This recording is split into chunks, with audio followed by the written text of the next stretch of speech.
Hello students, स्वागत है आपका आईसीटी वर्चुअल क्लासेस में। मैं हूं कविता, आपकी साइंस टीचर। उम्मीद करती हूं आप सभी अच्छे होंगे और स्वस्थ होंगे। सो क्लास कंटिन्यू करेंगे अपना चैप्टर, और चैप्टर का नाम है न्यूट्रिशन इन प्लांट्स, यानी कि पादपों में पोषण। पादपों में पोषण की बात कर रहे हैं और हमने ऑलमोस्ट अपना जो चैप्टर है वो कंप्लीट कर लिया है। एक या दो टॉपिक आपके रह जाते हैं, जिसमें आप बात करें सिम्बायोटिक रिलेशनशिप, यानी कि सहजीवी संबंध क्या होता है। और एक हम बात करेंगे कि जो मिट्टी है, मिट्टी से जो पेड़ पौधे हैं वो लगातार पोषक तत्वों को ले रहे हैं। तो क्या ऐसा नहीं होता है कि मिट्टी में पोषक तत्वों की कमी हो जाती है? क्योंकि आपने अपने घरों में भी देखा होगा, जब हम खेती करते हैं तो हम देखते हैं कि हम खेतों में कुछ ना कुछ उगा रहे हैं। तो इसके क्या होगा कि जो खेतों में जो पोषक तत्व हैं वो क्या होंगे, पेड़ पौधे के द्वारा लिए जाते हैं। तो पेड़ जो मिट्टी है, मिट्टी में पोषक तत्व की कमी आती है या नहीं आती है? आती है तो फिर वो कमी कैसे पूरी होती है, कैसे दूर की जाती है, इसके बारे में हम डिस्कस करेंगे। तो देख लेते हैं एक बार अपना टॉपिक, और इसी के साथ आपके जो प्रीवियस टॉपिक आपके हैं वो आप देख लेंगे।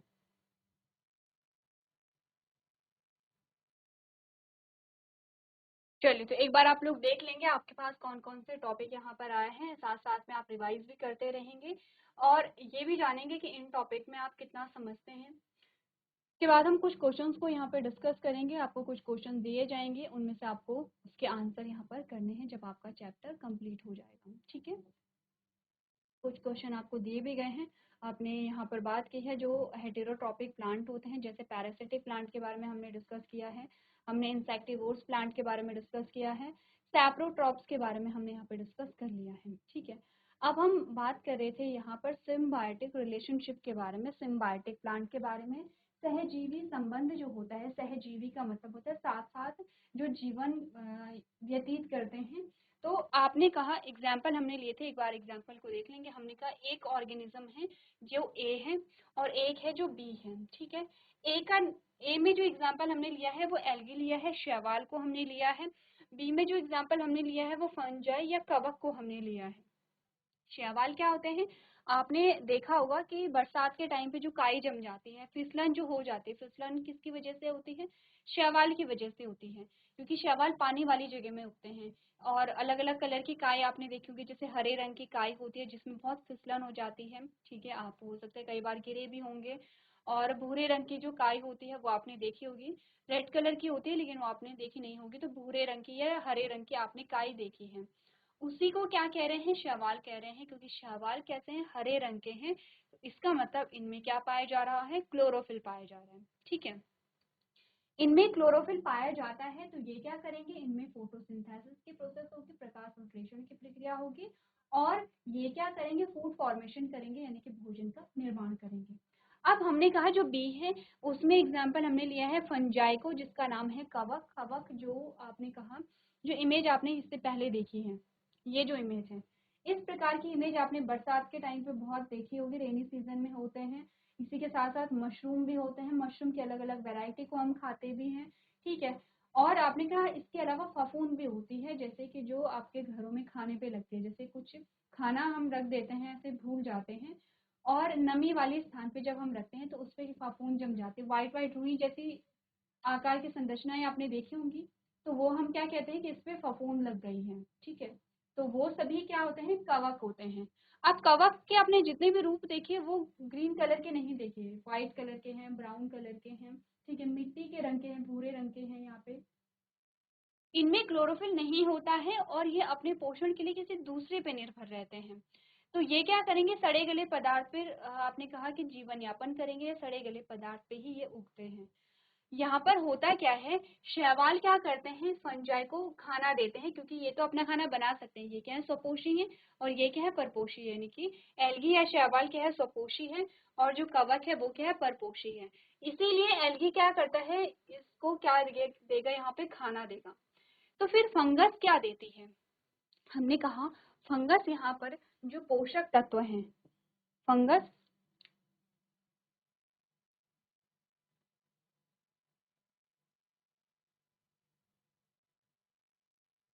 फंगस क्या करेगा?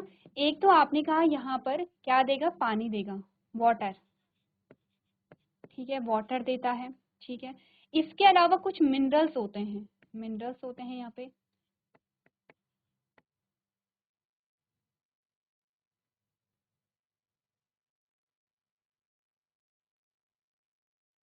मिनरल्स, विजिबल है मिनरल्स यानी कि खनिज, ठीक है। मैं खनिज लिखती हूँ जिससे कि आपको समझ आए। मिनरल्स, और मिनरल्स को ही हम क्या कहते हैं, खनिज कहते हैं। तो ये क्या देगा, पानी देगा, और पानी के साथ साथ क्या देगा, खनिज देगा, ठीक है, खनिज देगा। खनिज क्या होते हैं, पोषक तत्व होते हैं। इसी के साथ साथ ये इन्हें क्या देगा, यहाँ पे रहने के लिए स्थान भी देता है। रहने के लिए स्थान का क्या मतलब होता है कि ये उगने के लिए इन्हें क्या देगा, स्पेस देगा, जगह देगा यहाँ पर। तो ये एक दूसरे की सहायता कर रहे हैं, ये इसे खाना दे रहा है, ये खाने के बदले इसे खनिज दे रहा है, पानी दे रहा है, और रहने के लिए स्थान दे रहा है। अब आपने कहा क्योंकि जो फंगस होते हैं, जो कवक होते हैं, वो क्या है, बहुत फैले हुए हैं, यहाँ पर बहुत ज्यादा मात्रा में है, तो ये पानी को एब्जॉर्ब करेंगे, पानी देते हैं इसे, खनिज को एब्जॉर्ब करेंगे, खनिज भी इन्हें देते हैं। इस प्रकार का संबंध जहाँ पर दोनों जीव क्या दे रहे हैं, एक दूसरे को फायदा दे रहे हैं, इस प्रकार का जो संबंध होता है उसे सहजीवी संबंध भी कहते हैं। कुछ ऐसे संबंध भी होते हैं जिसमें दो जीव हैं, एक जीव को तो फायदा हो रहा है लेकिन दूसरे जीव को फायदा नहीं होता है, नुकसान होता है। जैसे परजीवी में इस प्रकार का संबंध होता है। जैसे हमने कहा कि मनुष्य है, मनुष्य के शरीर में जूं होती है। अब जूं एक जीव है और मनुष्य क्या है, दूसरा जीव है। जूं क्या कर रहा है, मनुष्य के सर से जो रक्त है, जो ब्लड है या जो खून है, उसे चूस करके अपना पोषण प्राप्त कर रहा है। तो जूं को क्या हुई, यहाँ पे फायदा हुआ उसे, लेकिन मनुष्य को क्या हुई, हानि हुई। तो इस प्रकार का संबंध, जहां पर आपने कहा कि एक को हानि हो रही है, एक को लाभ हो रहा है, वो दूसरे टाइप का संबंध होता है। ये जो संबंध है, इसमें दोनों को फायदा हो रहा है, नुकसान किसी को नहीं है। यहाँ पे शैवाल को भी फायदा है, कवक को भी फायदा है, और इस प्रकार का जो संबंध होता है उसे हम क्या कहते हैं, सिम्बायोटिक रिलेशनशिप कहते हैं, या सिम्बायोसिस कहते हैं। यहाँ पर पढ़ ले एक बार, आपने कहा समटाइम्स, कभी कभी, two plants of different species live together and help each other in obtaining food and shelter. कभी कभी तो अलग प्रजाति के जो जीव होते हैं, अलग प्रजाति का मतलब शैवाल अलग है क्योंकि ये सपोषी है, ये क्या है, पेड़ है, ये पौधा है, ठीक है, पेड़ नहीं कहेंगे, पौधा कहेंगे। और जो कवक है, कवक यहाँ पे प्लांट नहीं है, पादप नहीं है, इसकी अलग ही प्रजाति है। तो क्या होता है, कभी कभी दो प्रजाति के जीव साथ में रहते हैं और एक दूसरे की हेल्प करते हैं और एक दूसरे को क्या करते हैं, फायदा देते हैं, ठीक है। This association is called symbiosis and such plant are called symbiotic plant. इस प्रकार के संबंध को हम क्या कहते हैं, सहजीवी संबंध कहते हैं, और इस प्रकार के प्लांट्स को हम सहजीवी, इस प्रकार के जीव को हम सहजीवी कहते हैं।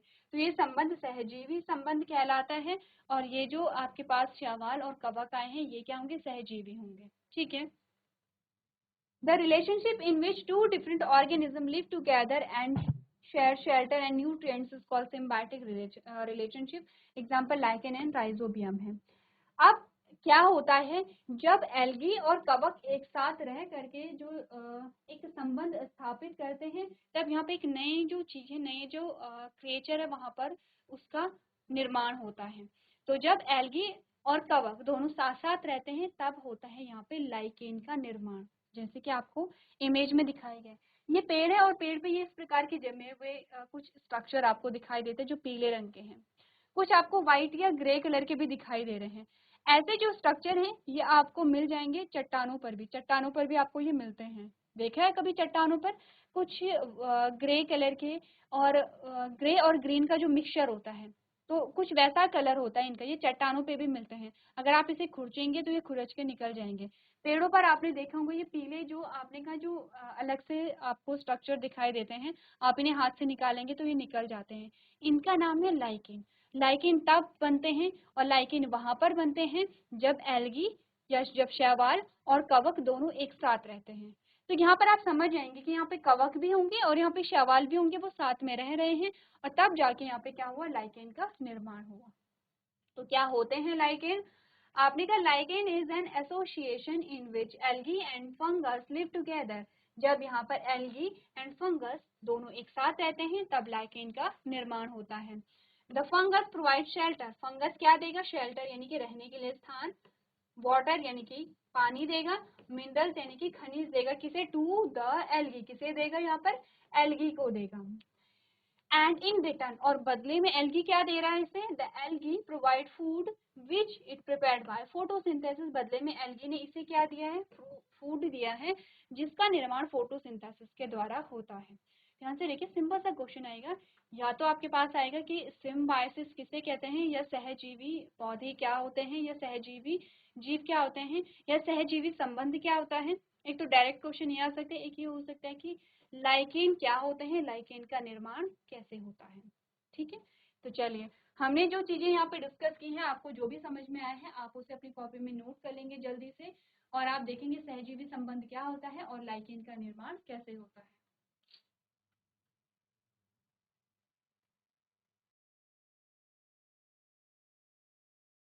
चलिए आगे बढ़ते हैं और अपना जो टॉपिक है यहाँ पर लास्ट आपका टॉपिक चैप्टर का, उसे एक बार देख लेते हैं।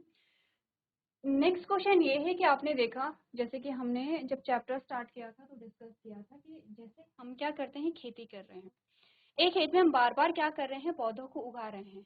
अब वहां पर क्या होती है, क्योंकि जो पौधे उग रहे हैं उन्हें भी क्या है, यहाँ पे पोषक तत्वों की आवश्यकता होती है, पानी की आवश्यकता होती है। ठीक है, जो भी चीजें यहाँ पे प्लांट को चाहिए, प्लांट का न्यूट्रिशन हो रहा है, हमने कहा पौधे में क्या है, पोषण की प्रक्रिया हो रही है। पौधे में जो पोषण होता है उसके लिए आपने कहा जो पानी है वो कहाँ से मिला है, मिट्टी से मिला है।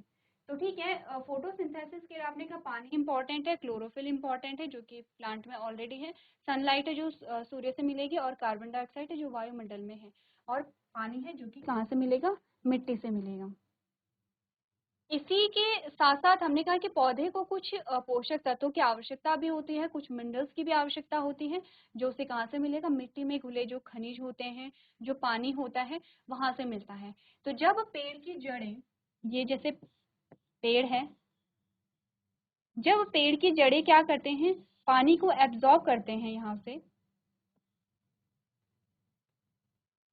पानी को एब्जॉर्ब करते हैं, तो पानी के साथ साथ ये कुछ खनिजों को भी यहाँ से क्या करेंगे, एब्जॉर्ब करेंगे। एब्जॉर्ब का मतलब समझते हैं, अवशोषित करना, सोखना। ठीक है, तो जब यहाँ पर जो जड़ें हैं वो पानी को सोखती हैं, तो पानी के साथ साथ ये क्या करते हैं, जो मिनरल्स है, जो खनिज है, उनको भी एब्जॉर्ब कर लेते हैं। अब क्या होगा कि अगर कंटिन्यूअसली जो पौधे हैं, जो पेड़ हैं, वो मिट्टी से इन पोषक तत्वों को ले रहे हैं, तो क्या मिट्टी में पोषक तत्वों की कमी नहीं आती है? तो हमने कहा कि यहाँ पर आती है। सबसे पहले हमने कहा एग्जाम्पल लेते हैं जंगल का, या फिर हमने कहा कि दूसरा एग्जाम्पल हम लेंगे यहाँ पर खेतों का। तो खेतों में आप क्या करते हैं, फसल उगाते हैं। फसल का मतलब होता है कि पूरे खेत में एक ही प्रकार के जो बीज हैं आप उसे बोएंगे। अगर आप किसी खेत में गेहूं बो रहे हैं तो पूरे खेत में आपने गेहूं बो दिए हैं, पूरे खेत में आपने धान बो दिए, ऐसे करते हैं आप। अब यहाँ पे सभी प्रकार के जो पौधे हैं वो एक जैसे हैं, उन्हें एक जैसे पोषक तत्व चाहिए, उन्हें एक जितनी पानी की मात्रा चाहिए, उन्हें एक जैसे खनिज यहाँ पर चाहिए होते हैं। इस केस में क्या होता है कि वो जो पोषक तत्व है जिसकी आवश्यकता गेहूं के पौधे को है, उसकी कमी मिट्टी में हो जाती है। तो इसकी कमी पूरी कैसे होगी, इसकी कमी पूरी ऐसे होती है कि कुछ टाइम के लिए या तो हम खेतों को छोड़ देते हैं 1 या 2 महीने के लिए।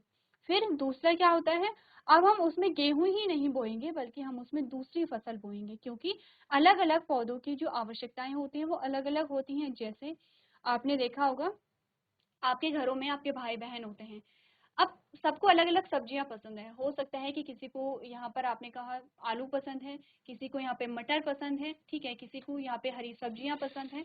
तो सबको अलग अलग सब्जियां पसंद होती हैं। वैसे ही अलग अलग जो पौधे होते हैं उन्हें भी अलग अलग खनिजों की आवश्यकता होती है।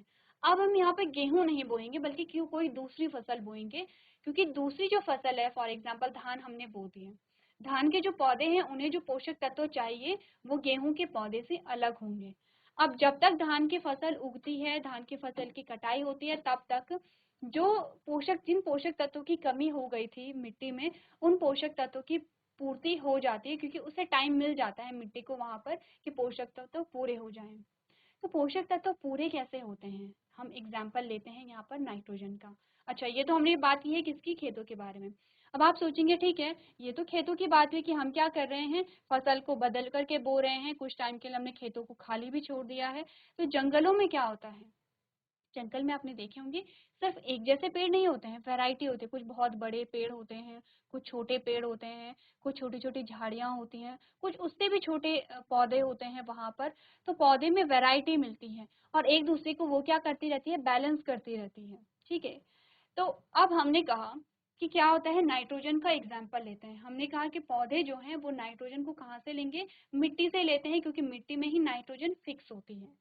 तो हमने क्या पढ़ा था कि पेड़ पौधों को नाइट्रोजन की आवश्यकता होती है जिससे कि वहां पर प्रोटीन का निर्माण हो सके। नाइट्रोजन कहाँ होती है? नाइट्रोजन हमारे वायुमंडल में होती है, हमारे वायुमंडल यानी कि हमारे आसपास का जो वातावरण है, ठीक है। तो हमारे आसपास बहुत सारी गैस होती हैं और उनमें सबसे ज़्यादा मात्रा जो गैस की है वो है नाइट्रोजन। लेकिन फिर भी नाइट्रोजन का उपयोग पेड़ पौधे सीधे नहीं कर पाते हैं। नाइट्रोजन को दूसरे रूप में परिवर्तित किया जाता है, NO2 NO3 की फॉर्म में परिवर्तित किया जाता है। किसके द्वारा?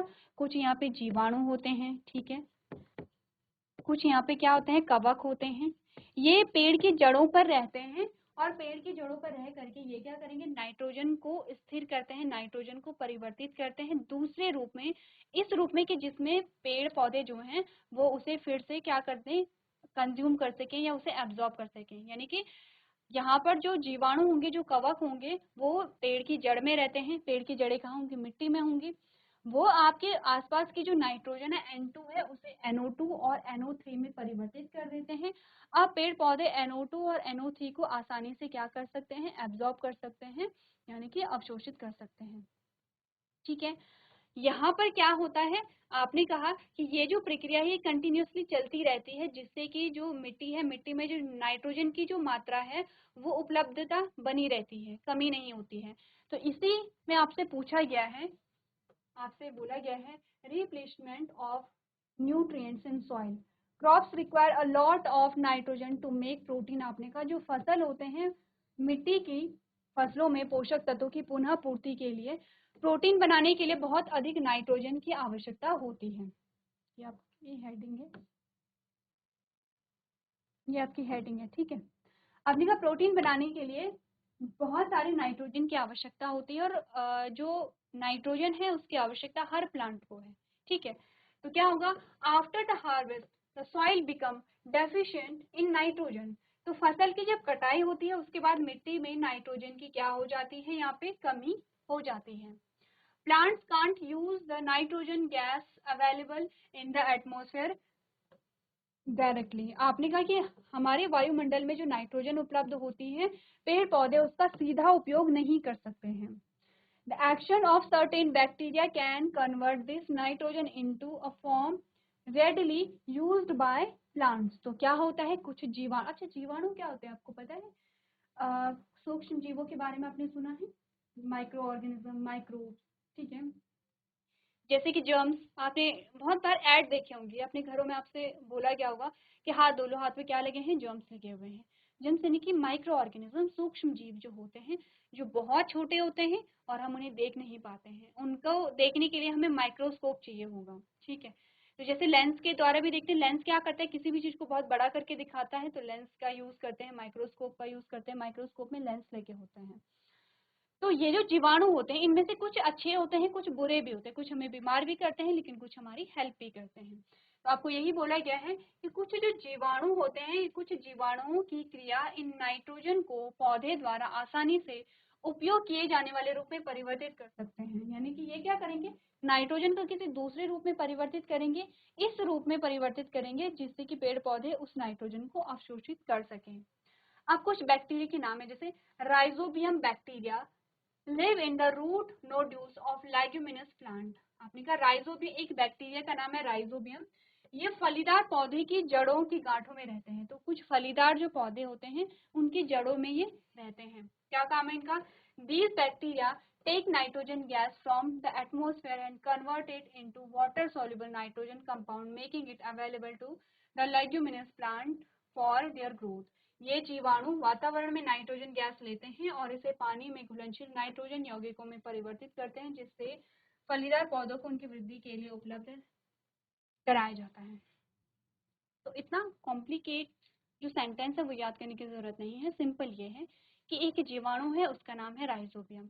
ऐसे ही और भी जीवाणु होते हैं, ये फलीदार पेड़ों के जड़ों में रहते हैं।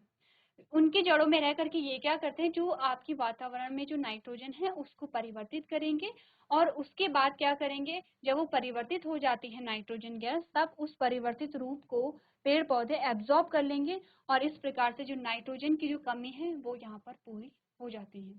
ठीक है, क्लियर है इतना? चलिए एक बार आप लोग पढ़ लेंगे और पढ़ करके आपको चीजें समझ आ जाएंगी।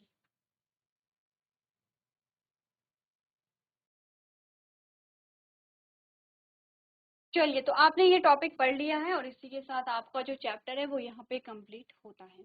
ठीक है, अब एक बार हम फिर से ये देखेंगे कि चैप्टर में क्या क्या चीजें हमने पढ़ी हैं, बस स्टार्टिंग से देख लेंगे।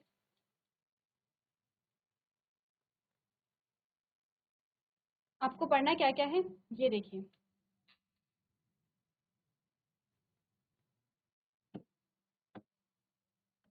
आपने यहाँ पर सबसे पहले इंट्रोडक्टरी पार्ट पढ़ा जिसमें आपने जाना कि पोषण क्या होता है, पोषक तत्व क्या होते हैं, भोजन क्या होता है। ठीक है, उसके बाद आपने पोषण के प्रकार पढ़े। पोषण के प्रकार में आपने ऑटोट्रॉफिक न्यूट्रिशन पढ़ा जिसमें फोटोसिंथेसिस आपने अच्छे से समझा। फिर आपने सिंथेसिस ऑफ प्रोटीन यहाँ पर पढ़ा। सिंथेसिस ऑफ फैट यानी कि वसा का जो निर्माण है वो आपने पढ़ा। नेक्स्ट आपने हेटेरोट्रॉफिक न्यूट्रिशन में अलग अलग प्लांट्स यहाँ पर पढ़े एंड न्यूट्रिएंट्स एंड सॉइल यानी कि मिट्टी और पोषक तत्व के बारे में आपने बात की है। अब टॉपिक आपने देख लिए हैं, एक बार आप लोग देखें। इंट्रोडक्टरी पार्ट में आपने क्या क्या चीजें समझी हैं उसे एक बार देखें। आपने पोषण को समझा, पोषण क्या होता है। पोषण के प्रकार में दो प्रकार हमारे पास आए हैं। सबसे पहला जो प्रकार हमने देखा है यहाँ पर स्वपोषी पोषण है, ऑटोट्रॉफिक मोड ऑफ न्यूट्रिशन है, जिसमें एक डायग्राम आपको फोटोसिंथेसिस की पूरी इंफॉर्मेशन यहाँ पर देता है। तो हमने कहा कि स्वपोषी पोषण का एग्जाम्पल जो हमारे पास आता है वो है फोटोसिंथेसिस यानी कि प्रकाश संश्लेषण, जिसके बारे में आपने पढ़ा, अपने प्रोसेस को देखा, कुछ क्वेश्चंस हमने यहाँ पर डिस्कस किए। ठीक है, बीच में ये दो क्वेश्चन जो आपके आते हैं फोटोसिंथेसिस से रिलेटेड मस्ट है, इंपॉर्टेंट है, वो आपको करने हैं। ठीक है, प्रोसेस क्या क्या है फोटोसिंथेसिस की इसके बारे में हमने बात की। इसके अलावा हमने कहा क्लोरोफिल के अलावा क्या पत्ती में कोई और पिगमेंट भी होते हैं, तो हमने यहाँ पर अलग अलग पिगमेंट्स के बारे में बात की। उसके बाद हमने कहा कि फोटोसिंथेसिस में कार्बोहाइड्रेट बना है लेकिन यहाँ पर प्रोटीन और फैट का भी फॉर्मेशन होता है। अब है यहाँ पर कि जिन पौधों में क्लोरोफिल नहीं होता है यानी कि जो कैसे होता है परपोषी पौधे होते हैं उनमें पोषण कैसे हुआ। एग्जाम्पल अमरबेल आपके पास आया है और पीचर प्लांट आपके पास यहाँ पर आया है। इसी के साथ साथ हमने सैप्रोट्रॉप्स के बारे में भी बात की है यानी कि जो परजीवी होते हैं, परजीवी जो यहाँ पे पोषण है वो किस प्रकार के स्ट्रक्चर में मिलता है, हमने कहा ये कवक में मिलता है। इसी के साथ आपने बात की है यहाँ पर सहजीवी संबंध के बारे में, सिम्बायोटिक रिलेशनशिप के बारे में, और मिट्टी में किस प्रकार से यहाँ पर जो पोषक तत्व हैं उनकी पूर्ति यहाँ पे की जाती है इसके बारे में हमने डिस्कस किया है। सारे टॉपिक को आप अच्छे से पढ़ करके लेके आएंगे। नेक्स्ट जो लेक्चर होगा उसमें हम यहाँ पर डिस्कस करेंगे इस चैप्टर के क्वेश्चन आंसर, तो आप लोग प्रिपेयर होकर के आएंगे। तो आज के सेशन में हम इतना ही करेंगे। अभी तक क्लास में बने रहने के लिए आपका धन्यवाद।